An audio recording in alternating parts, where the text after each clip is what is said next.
Oh, howdy all, grab yourself a drink. It is time for some Path of Exile discussion. Today I wanted to outline what I'm intending to play in the Ruthless with Gold event. I'm assuming that people who are playing that event are fairly experienced players, so I'm not going to go into all the ins and outs of why all the decisions are made, or into how you'd be crafting gear for this character, because ultimately in Ruthless you are going to be making do with some pretty terrible gear most of the time. As a result, I'm not going to be recommending targeting any specific uniques. Instead, we're going to be making do with whatever rubbish we can get. You'll also notice that I haven't included any rare gear here either. That's because I'm expecting that most of the time I will just be getting very basic stats on my gear, and that's likely to be the case all the way up to and including red maps on the character. I'm going to be looking for things like triple resist or double resist gear that's got a bit of life on it. I'm going to be looking for boots that have got move speed and one or two other useful stats on them. Things along those sorts of lines. Anything that I get that's above and beyond that is a bonus. One thing that I will say though is that increased item rarity is a much more powerful stat than you might expect in Ruthless. If you've never played Ruthless before, definitely prioritize increased item rarity on gear. It is far, far, far better than you would be expecting it to be from your experience playing the core game. One thing that we're going to be doing though is picking up more resistances on the passive tree than you normally would.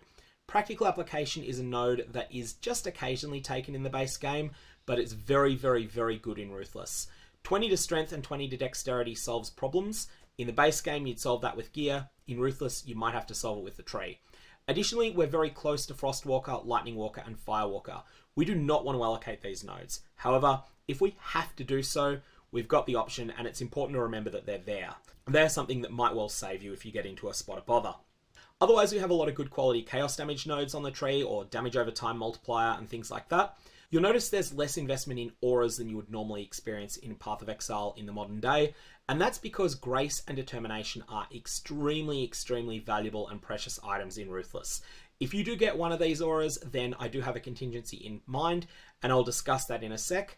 Especially if you were to get Grace, that's the one that would have the most synergy with the character that we're playing. Malevolence is also something very good that you would love to get, and Malevolence is probably a bit easier to trade for as well. Okay, so let's talk about some of the things that we're doing from the Occultist perspective.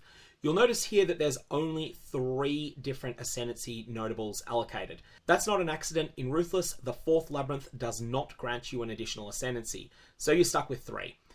We're taking Void Beacon because it's damage, and damage is good. We're taking Withering Presence because it is an overwhelmingly good damage node. You definitely want to take this.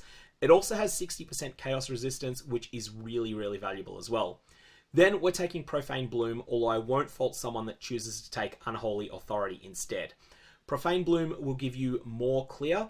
Unholy Authority will give you more ability to do damage to single targets, because you'll be able to throw a 3rd curse into your Bane setup. That said, I'm not expecting that you'd be able to use a 3rd curse for some time, and as a result, I'm not planning on taking Unholy Authority at any point.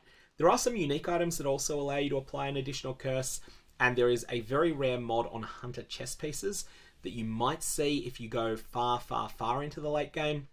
All of those are options as well, but for now, I'm just going to assume that you're only going to get 2 curses. Those 2 curses are going to be Temporal Chains and Despair. So we're going to be taking Temporal Chains in Act 3, and then Despair is going to be added in Act 5. In Act 3, you will be able to get yourself the Bane skill gem when you do the Clarissa quest, and at that point you'll have to choose between all of the 3 gems you want. Don't worry, you'll be able to get the other 2 later. You'll then go do Sios's quest in the library, and at that point you'll be rewarded with an uncarved gemstone. Trade this in order to get Temporal Chains. In Act 5, there'll be another quest you'll do that will grant you a 2nd uncarved gemstone. Trade this in to get Despair. Alternately, you might be able to source these gems from other players because Ruthless with Gold is a trade event, and so you might be able to pick those gems up in trade and then use something else instead. So, how does our passive tree routing work? We're going to be coming through to Arcanist Dominion first. From Arcanist Dominion, we're going to pick up Practical Application and Heart and Soul, come across to Deep Wisdom, and then at this point, we're going to work our way up through the Written in Blood cluster to the Atrophy cluster. About this point, you're then going to be fairly close to getting that 3rd curse, so Whispers of Doom is going to be the next thing on the agenda. Once you've done this, Growth and Decay is close by, so you'll be able to pick that up, and you also have the option of picking up Melding. We'll then come down into the Shadow area and pick up some of the good stuff down here, and also at some point you want to pick up One with Evil. The very last points you want to pick up will be Steeped in the Profane. These are just good enough to take, so don't consider this to be a must-take cluster, but it is a reasonably good cluster. After that, we're pathing through these area of effect nodes, up through Cruel Preparation, and then to this Chaos Damage cluster. Now in the base game you would definitely take Corruption, but you might not take Heart of Darkness. Heart of Darkness has the text, damage penetrates 7% chaos resistance. This might sound really good, but it is a complete wasted stat for Bane, because damage over time does not penetrate resistances. That said, Heart of Darkness is still fine, because you've got 27% chaos damage and 16% and 16%. It ends up being a fine cluster anyway, even though it's not quite as good as it looks at first glance. Another thing you want to keep an eye on is taking the Chaos Mastery that grants 1% chaos.multi per 4% chaos resistance.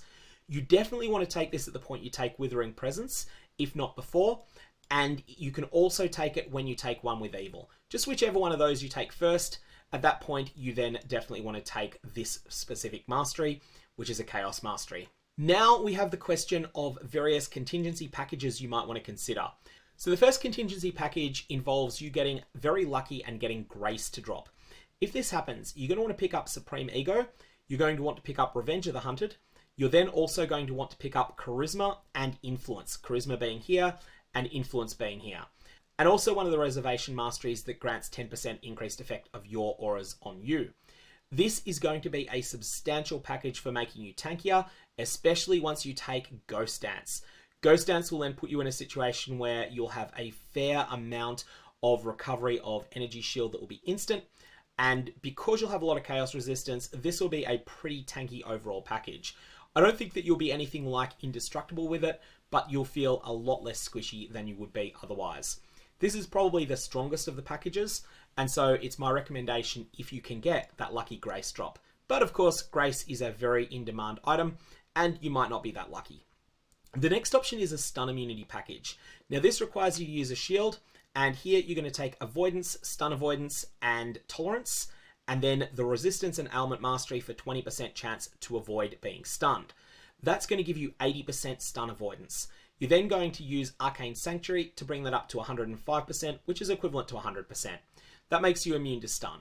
This is something that is very, very hard to get in Ruthless, and so it's something that you should seriously consider, but there is a lot of investment that goes into this, and I certainly won't fault you if you decide that this is not worth your while. It's an option. It's not something that I'm saying that you should definitely do. Your third option is going to be to take Mind Over Matter and Quick Recovery. This is a smaller investment in points. It's something you only want to do if you're not reserving much mana because you haven't been lucky with getting a Grace or a better defensive setup, but Mind Over Matter will definitely work. You will then have to have a substantial amount of mana recovery, probably from flasks. You might even need to have an instant mana flask at this point. Option 4 is to spec into Acrimony, which is just more damage, and this fits pretty well with the package down here. They're close to each other on the tree, and as a result, these two could well go together. They're both light on the number of points. The fifth and final upgrade package I can think of is to spec into a Cluster Jewel. This is not something I expect many people will get a good one of, and bad Cluster Jewels tend not to be all that great, but it is definitely an option that I wanted to point out as a possibility.